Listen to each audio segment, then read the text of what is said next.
for some peace of mind. But TikTok said a gator drove a jeep through the blinds. Florida man's at it again with fireworks and a goat. And someone married a ghost in a Dollar Tree coat. Hey, what in the Walmart rapture is going on? Aliens dancing in a Waffle House song. Kara's got a taser in the checkout line. And Dr. Oz just adopted birds to fight off crime. Oh, I'm just sitting here scrolling my jaw on the floor. The internet's a circus and I can't take no more. Yeah, when it's wildin', there's a raccoon in the sink. Someone robbed a Wendy's just to steal a frosty drink. A pastor's gone viral yelling about the end is near, while folks ride hoverboards in wedding gear. Hey, what in the Walmart rapture is this mess? Florida's a movie, but it's filmed in VHS. Someone fed meth to a squirrel named Dave, and now he's in a cage just throwing rave. I'm just... Howdy guys, it's Mo from Mo in the Deep End, and I am freezing, which is, could I get, honestly, Dollywood was kind of comfy for me, but I apparently seem to be in my cold stage, so who knows. Thank you, Wolfram, for doing all of your Modly Mod duties. Welcome, 80s Music Man, Neon Gamer, and Deviants More. And Tammy Bogard, welcome. Let's see here. Squid Pro Quo, hopefully you are having a wonderful day. And Joe Pottinger, Tammy C.A., and everyone. So we have a lot of news, a lot of crazy, and, well, just a fervent hope that the Karen Read case ends either this week or early next week. A little bit of housekeeping. We will be going to Petty Express. I do kind of want to cover the first Lori Vallow pro se case for the Petty Express as we kind of started. So we'll probably move to that and then her current case. But a little bit of housekeeping, that's probably what we will be doing, after the Karen Read case. However that may end, honest to goodness, I don't know if I can do a re-trial. So that's about where we stand with that one. And welcome RJNLC and Audio Coffee. So this morning, our first story, how coins could prove Holy Grail shipwrecked with at least $20 billion worth of treasure was found near Colombia. I deserve some treasure. I'm going to go in my backyard now. Officials claim they used coins discovered inside the shipwreck or a shipwreck off the coast of Colombia to prove the underwater graveyard is that of this legendary San Jose that was carrying up to $20 billion worth of treasure when it sank. The Colombian government used an unmanned vessel to inspect the wreckage of the 18th century vessel to prove it had found the lost Spanish galleon. The underwater craft carried out non-intrusive investigation to document areas of the shipwreck that have yet to be photographed that contain coin-like objects, according to a study from Antiquity. Why can I never find this fun stuff? I mean, I go out... See, the problem is I'd go out treasure hunting and I'd find a body because that's just my luck. And then, I'd have to get a lawyer to call it into the police and so they didn't suspect me. I'd be like, look, I don't go out into the woods unless there was treasure. Now, the coins were found hoarded in the area of the ship's stern that were photographed and analyzed. Now, scientists used photogrammetry on the image to reproduce 3D models of the treasure along with models of similar coins to kind of determine age and origin. Now, engraved markings revealed that the coins were minted back in 1707 in Lima, Peru. The heraldic symbols were discovered to bear the crest of the crowns of Castile and Leon, indicating a Hispanic galleon. Now, the coins also bear the Jerusalem cross, columns of Hercules, sea waves, and symbols denoting Lima mint and the number 8 for Escudo de 8, as the type of coin. Now, the coins are critical artifacts for dating and understanding the material culture, especially during shipwreck, archaeology, I guess. said lead researcher Daniela Vargas Araza hand-struck irregularly shaped coins known as cobs in English and manequas in Spanish served as the primary currencies in the Americas for more than 2 centuries. I mean, it's pretty cool, but again, knowing my luck, I'd just go out and find a dead body. It's just, or like a bunch of unrecycled cans and or asbestos. So the San Jose was the flagship vessel of the Flotilla de Terra Firme, a fleet tasked with transporting treasures from South America to the Spanish Empire and back and forth during the War of Spanish Succession. Now, during one voyage, the doomed ship was struck by a British warship during an ambush and sank on June 8, 1708. The prized haul is believed to include emeralds, gold, silver, and much more worth more than $20 billion. Anyone want to learn scuba diving with me? The resting place for the ship was unknown until at least the late 20th century, when American company Glocamora, now Sea Search Armada, claimed to have discovered a shipwreck off the coast of Colombia. Now, the company shared the coordinates with the Colombian government in a deal that would let them net half of the fortune of the treasure on board, or approximately $10 billion. Hell, I'll tell you the coordinates of anything for $10 billion. I wouldn't trust me with directions, but there you go. Colombian officials said that they never found the shipwreck at the coordinates, but claimed they found the missing San Jose in an undisclosed location in 2015. Wait, treasure hunters lied to the Colombian government? This sounds like a case I would follow. Sea Search has sued the Colombian government under the U.S.-Colombia Trade Promotion Agreement, believing that the country found part of the same debris field in 2015 that it discovered 34 years earlier. Colombian President Gustavo Petro has ordered the shipwreck to be preserved and the treasure exhumed from the bottom of the ocean by the time his term ends in 2026.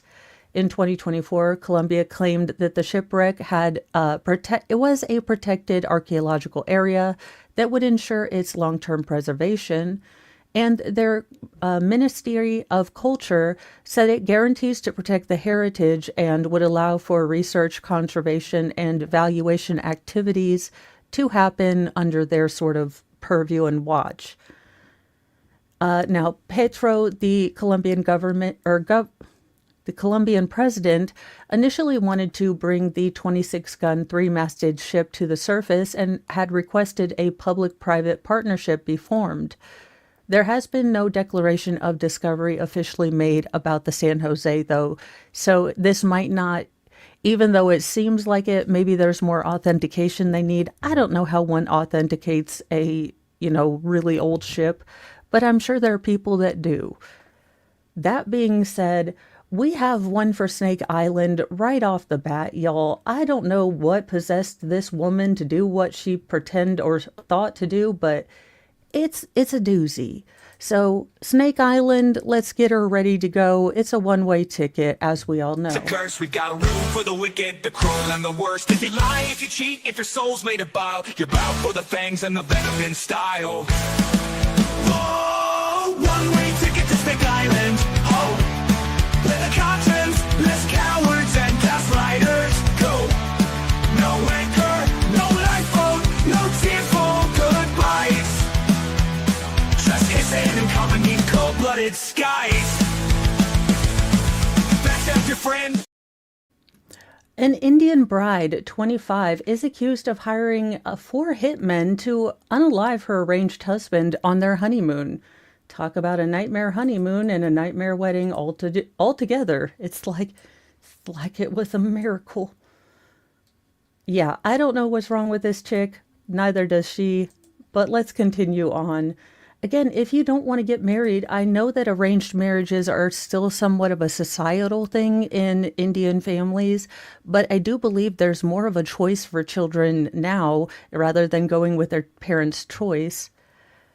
So I'm confused. Again, I don't think anyone's forcing you to get married.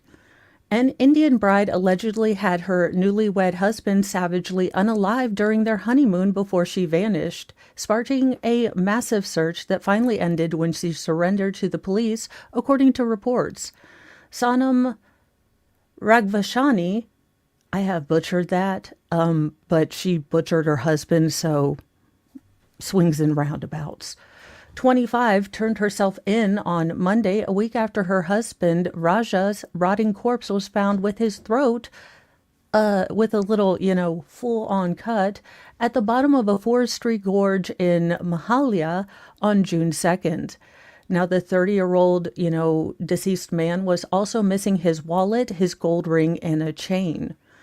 Now, we're going to go with this. Sonyams, who wed the now slain beau in an arranged ceremony in Indore on May 11th, then hired out 4 men to carry out the twisted red rum. The marriage had been arranged 4 months back, and they were both happy, and there had been no fights between the couple either before or after the marriage. Raja's brother Vimpin told the outlet, "Only Sonyam can clarify if she's guilty, she should be punished." I guess we have to presume her innocent. I don't know how Indian courts work. I'm guessing since they were part of, the British Empire, they tend to go on British common law, but I could be really wrong. But Now, the couple left for their honeymoon on May 20th, but their families reported them missing 4 days into the trip, prompting police and disaster relief teams and locals to launch into the search effort.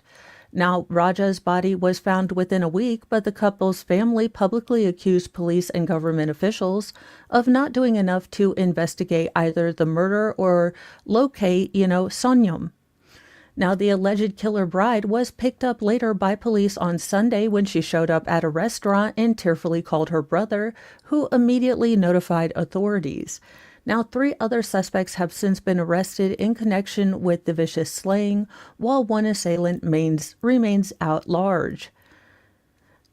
Now, Raja's father, who has yet to speak, Sonyam's father, who has yet to speak with his daughter, has maintained her innocence, claiming that she somehow managed to escape her captors and that the police were making up stories.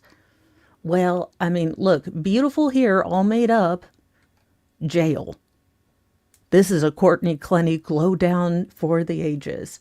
However, the husband's brother has also criticized authority and government officials, but has accepted, the accusations that have been leveled against his sister-in-law.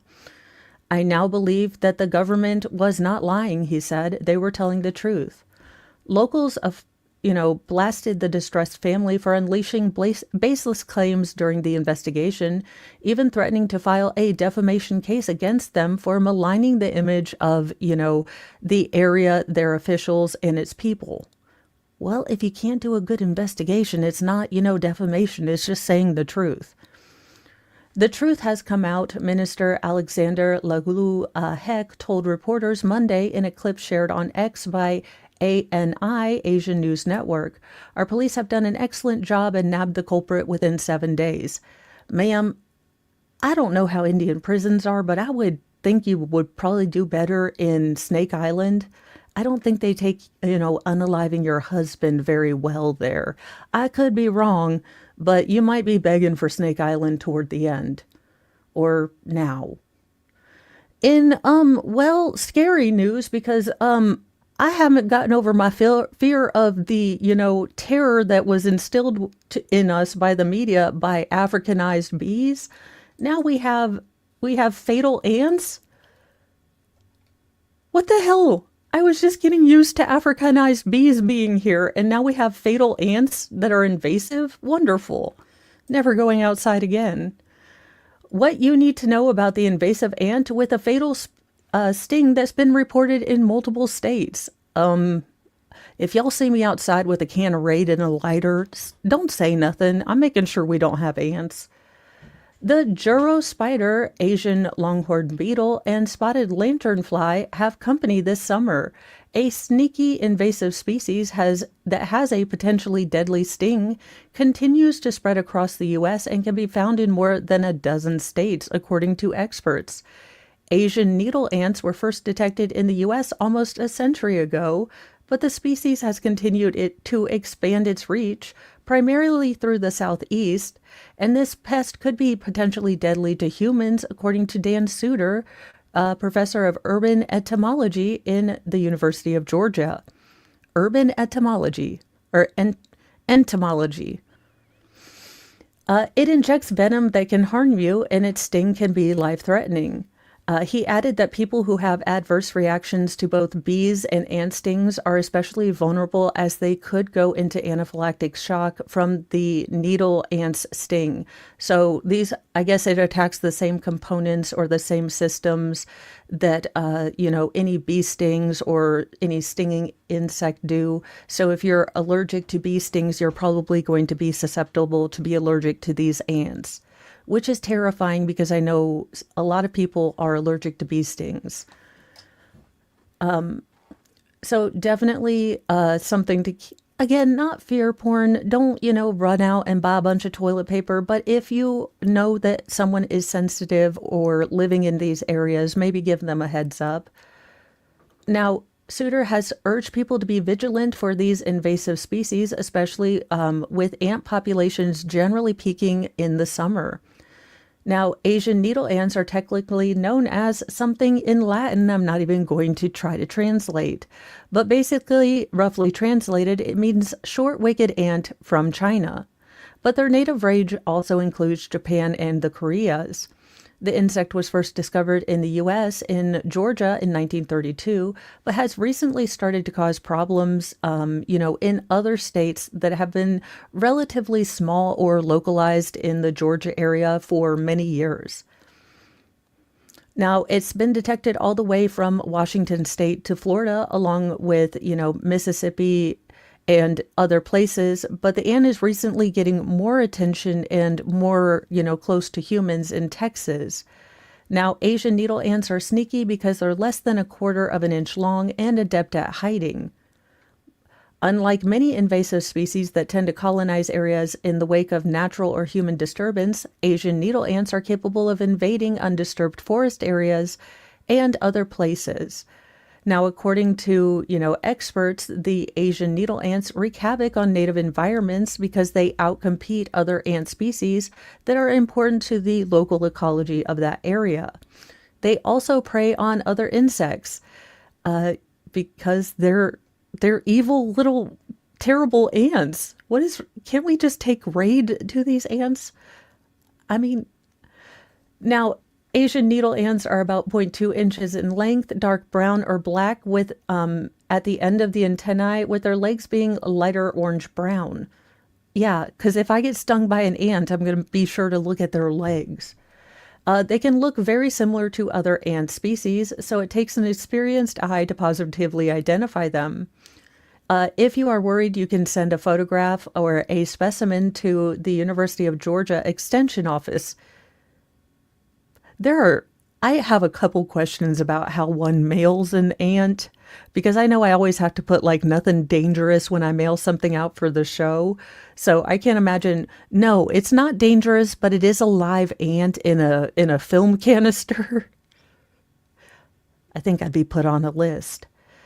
So it does look like they're here to stay. I wouldn't get too worried. I know I joked about the Africanized ant, but if there are people who are allergic to, bee stings, this might be something to pass along for them, just to let them know that ants might also be capable of causing a reaction too. So I'm sure they have their EpiPen with them all the time, but, to be on the lookout for ants. That's why I told you about it, not to, spark you to run away and join the circus and never go outside again, but to let you know if you are sensitive to bee stings, these ants could affect you just the same way. In lighter news, where did it go? Oh, here we go. Apparently there was a vegetable carving contest that included a squash Donald Trump, a corn papal conclave, and other really weird, exhibitions. Vegetable likeness of Donald Trump and singer Dolly Parton and a papal cornclave went on display Saturday at the Lambeth County show, an urban take on a country fair held annually on London's Brockwell Park. The 2-day show features sheep shearing, livestock competitions, food, music, and vegetable sculpture contests that have attracted national renown for their quirky creativity. This year's several sculptures referenced the recent papal election or the movie on the same subject, including one featuring cardinals made of maize titled Cornclave.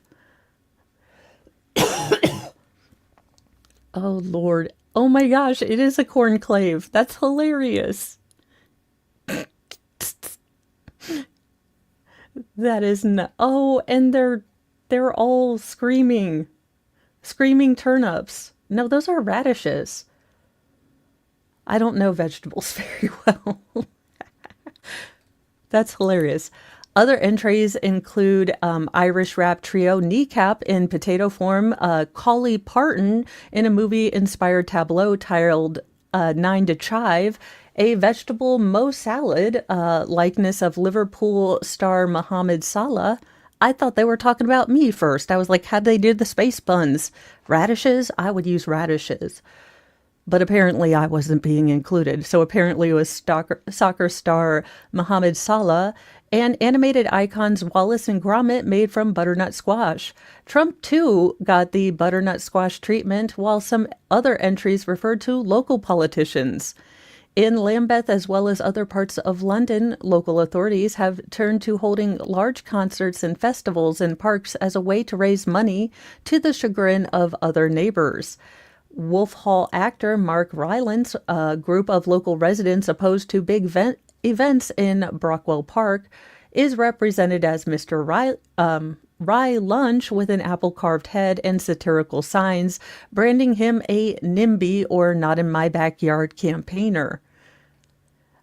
Every year, this is what we get excited about. It's the vegetable sculptures. I mean, UK, this is great, but have you ever had people carve things out of butter? Because in Indiana, we have butter sculpture at our local state fair. I don't know why, but we're a big dairy state too. So there you go.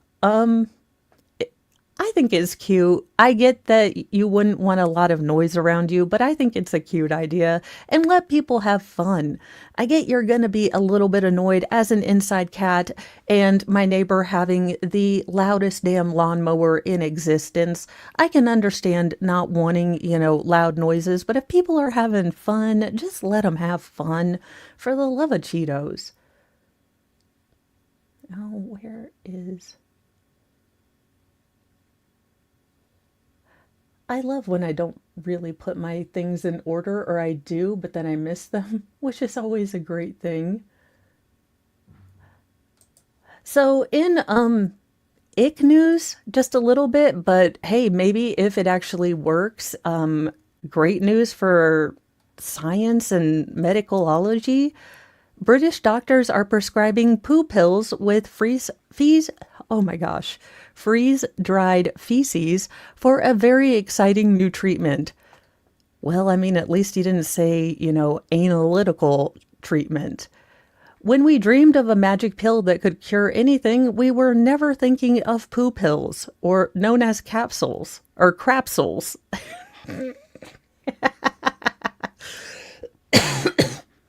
But these little capsules with freeze-dried fecal matter have recently shown promise in treating anything from advanced cancer to deadly liver disease.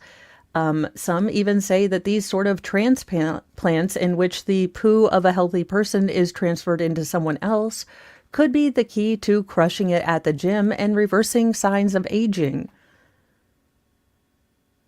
I'd rather get Botox fillers in my eyeballs than do this for the fountain of youth. I'm going to be real with you guys. And I'm not a big fan of needles, so I'm probably never getting Botox. Now UK researchers are testing whether these capsules containing freeze-dried stool from healthy donors can uproot antibiotic-resistant bacteria that are hiding in patients' guts.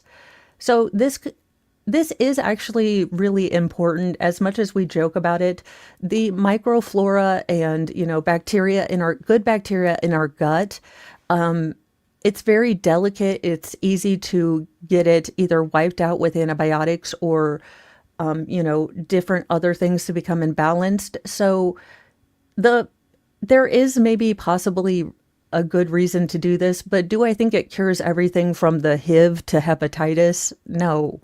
And the fact that they're marketing it like this does seem to be a bit disingenuous.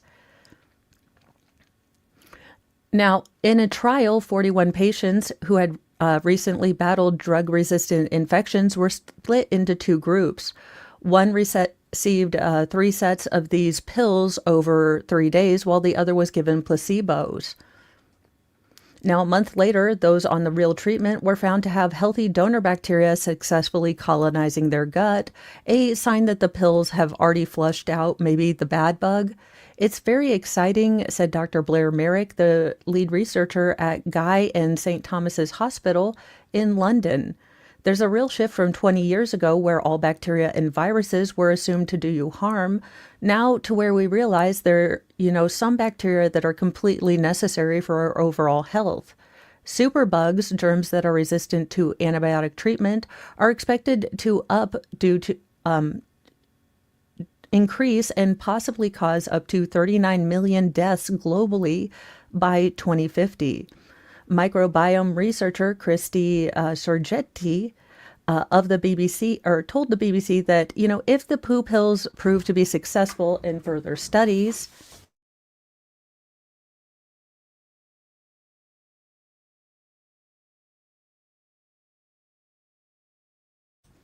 sorry, we're working together to make stuff happen. And Mr. Mo was like, hey, we need to look at colors soon. And we have 2 colors picked out. I'm just hoping that we got that right. So honestly, if it helps certain people do certain things, and with these super bugs apparently increasing, I don't mind it. Just don't tell people what they are, or possibly think of a better name them crapsules. Actually, I would keep the marketing name, let's be honest for once in medical history, and call it what it is, a crapsule. Brought to you by Paxil and let's see, brought to you by Merrick. As always, it's that time of the morning where we get to deal with the dumb, the stupid, the criminal, and they get to meet my best friend, my future running mate and co-host, Lord Chippy. So let's get into this. They're our skin, they steal our grace. These monsters wear a human face. No gavel, no badge, no throne, no crown can stop Lord Chippy from burning them down. Justice ain't fast, justice ain't clean. It's a long, sharp road through the in-between. So raise your fists and light your flames. Chippy's coming and he don't play games.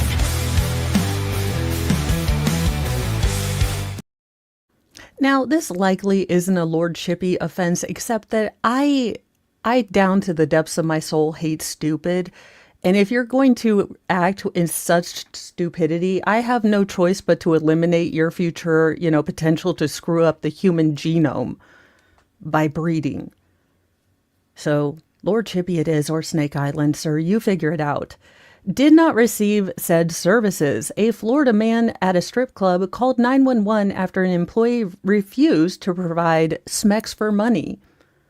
Well, I guess that's who you would call. I mean, I don't think they have... Do they have a hoe division? Who calls the cops because she won't, submit to prostitution, which is still a crime in Florida? Sir, I was told that if I said number 7 and number 12 in private room, that Darla would do some unholy things to me, and I would like to report a fraud. A trip to the strip club became a trip to jail for a Florida man after he called 911 because an employee apparently would not, do the horizontal tango with him. Now, according to a probable cause arrest affidavit, 21-year-old Sultan Jaza Mata and Fote, I have done screwed this up, but if anyone could say this damn name of a Wednesday morning, tell me, because y'all just know. Just know, I failed Hooked on Phonics. I'm not even going to try anymore. But basically, he called from the Oz Gentlemen's Club in Clearwater shortly before 1 a.m. Sunday when he called 911 to complain about an employee who told cops to come and take him to jail. He later told dispatchers that security at the strip club took $300 from him, and he had paid the employee the $300 to do the horizontal tangle with him. However, he didn't receive said services. A stripper stole from me. I can't believe she doesn't love me. I pay her money and she talks to me with her boobs in my face. Sir, get a therapist or a girlfriend. This is not how we do this. Now, security at the club said the defendant obtained a private room and requested smecks from a staff member. Now, when she denied said acts, the defendant called 911 for assistance. Now, he tried to get the cops to arrest the staff member who took his money, but they did not oblige his request and arrested him instead. The wheels of justice, how they turn. Deputies noted the defendant appeared to be intoxicated. Well, I hope so. Was slurring his words and had a strong odor of alcohol emanating from his breath. Now, they took him to jail on a misdemeanor charge of misuse of 911. He has since posted a $500 bond and was assigned a public defender. So, not exactly Lord Chippy material, but stupid is just as offensive as criminal. Now, this is a definite Lord Chippy, slowly, backwards, sideways, and frontwards. Leave nothing for the buzzards to find. She didn't have anything to take. A mom of 5 shot in, the back at a drum circle event in a senseless ambush.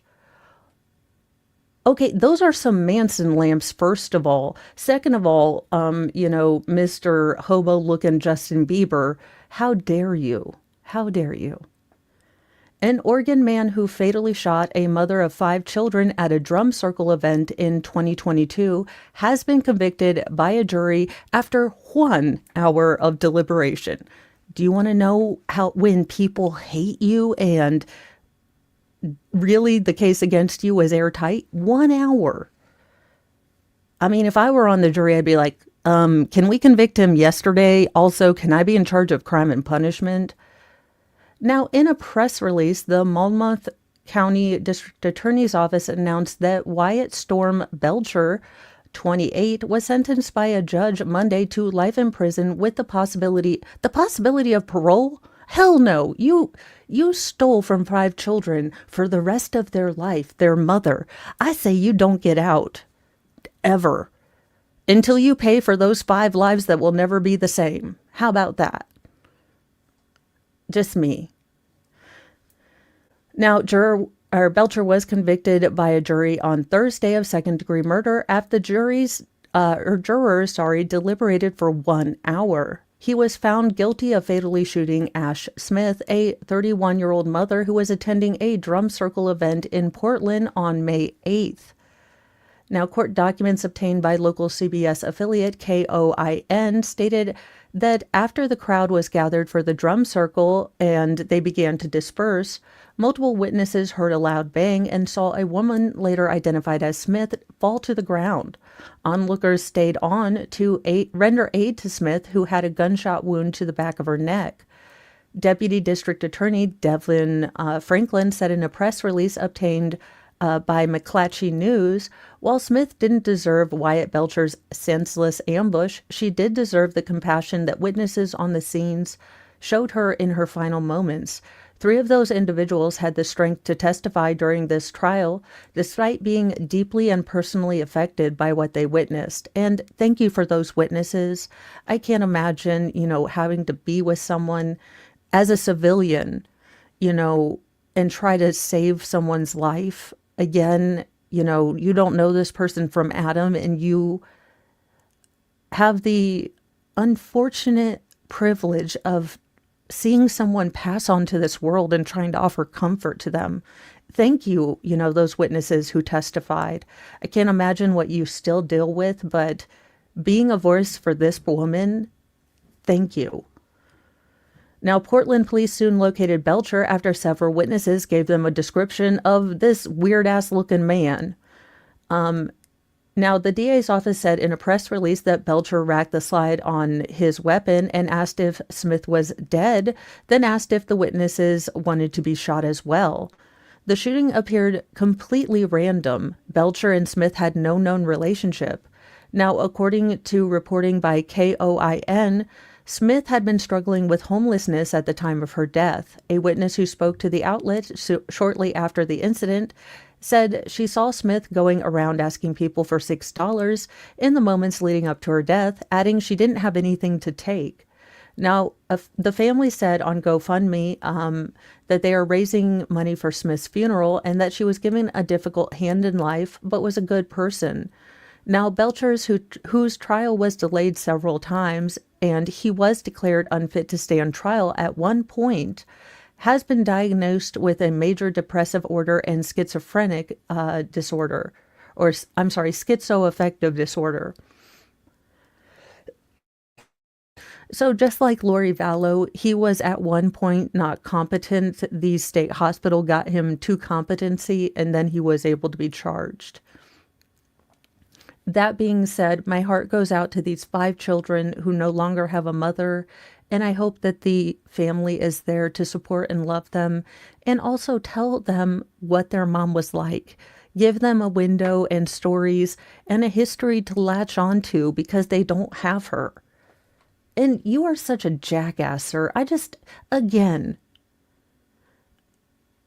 why was he, if he had all of these schizoaffective disorders and all of this, why was he out?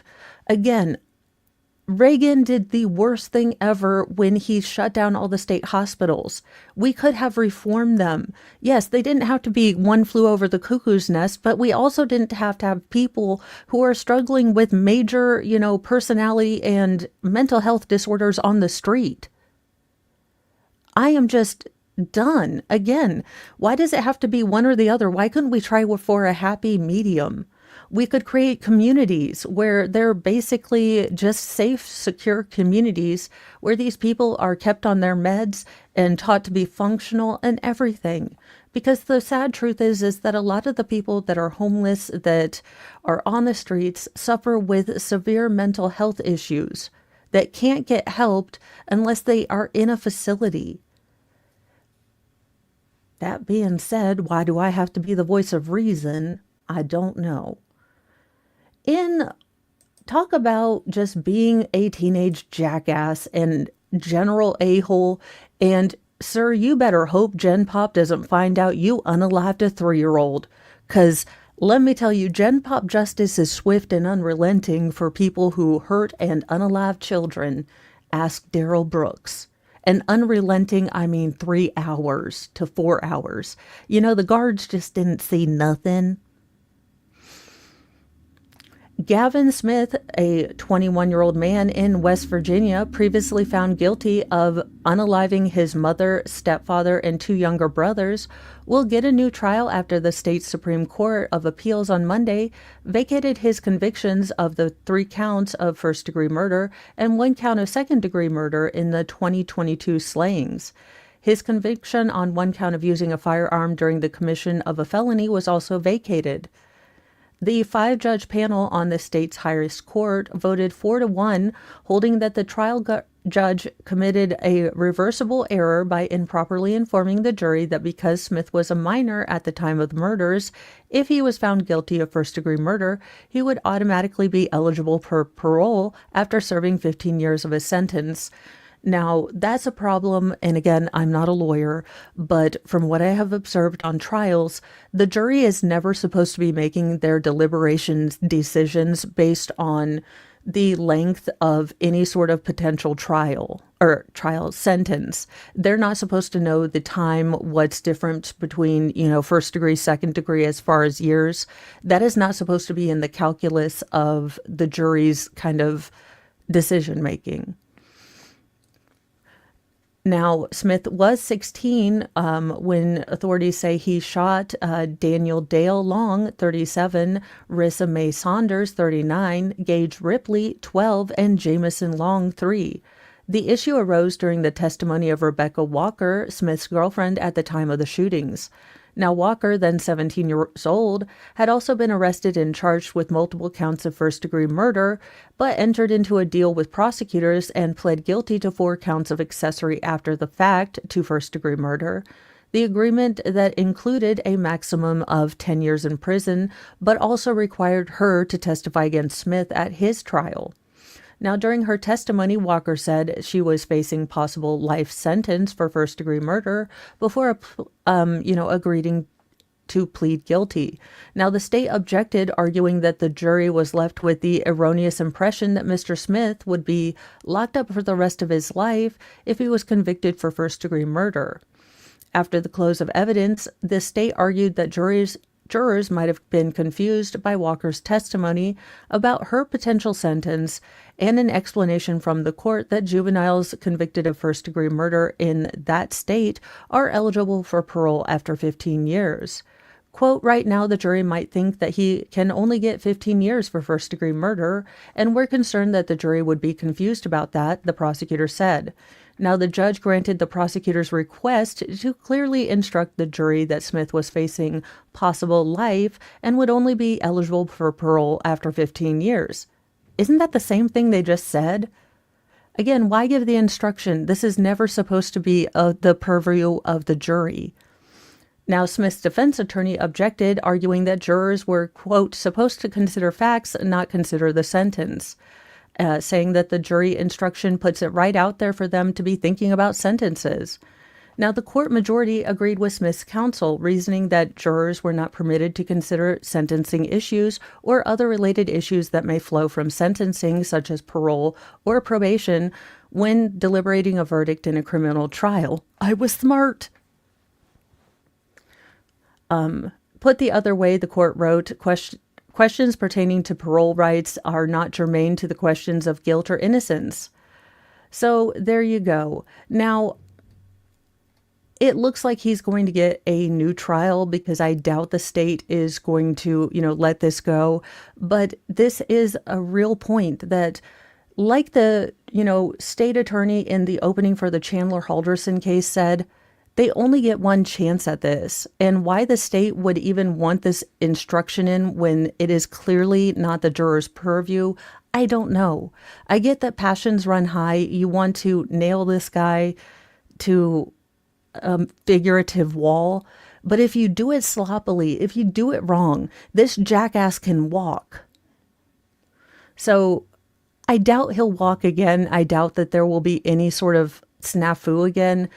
But this is still, again, the family that is left behind, the relatives, other people will now have to, again, live through this trial. So how about prosecutors? How about you do your damn jobs, not try to showboat, and just, do your damn jobs? Could we do that without being absolute jackasses? In another teen angst story, and talk about biting the hand that feeds you, talk about turning your back on people that loved you. Screw this chick. I know she's a teen. I don't give two craps. She decided to make an adult decision, and I hope Gen Pop knows that Grammy and Grampy, lost their lives because, this chick wanted to probably play Xbox or have a douchebag boyfriend. Let's get into this. A 19-year-old Oklahoma woman could spend the rest of her life in prison after she and her boyfriend red-rummed her grandparents because, quote, she wanted them dead. Well, I'm glad your eyes are so far apart so you can see, anything coming at you from Gen Pop. That's going to be helpful in prison. But those dead, soulless eyes, and I say this, you have a lot of life to live. I hope in prison you choose to be whatever, potentially good you can do in there. I don't foresee it happening, but how about you just use those eyes to keep a lookout on each side of you? How about that? Heidi Dunton, who was 17 at the time of the murders, was sentenced to life in prison on Friday for the slayings of Larry Dunton, 73, and Deborah Dunton, 67. Now, the defendant pled guilty to 2 counts of first-degree murder and desecration of a corpse, plus conspiracy to commit murder. Now, she must serve 85% of a 45-year sentence, which is a shade over 38 years before becoming even eligible for parole. Her boyfriend, 22-year-old Lucas Anthony Walker, was sentenced to 35 years in federal prison as he is a citizen of the Cherokee Nation.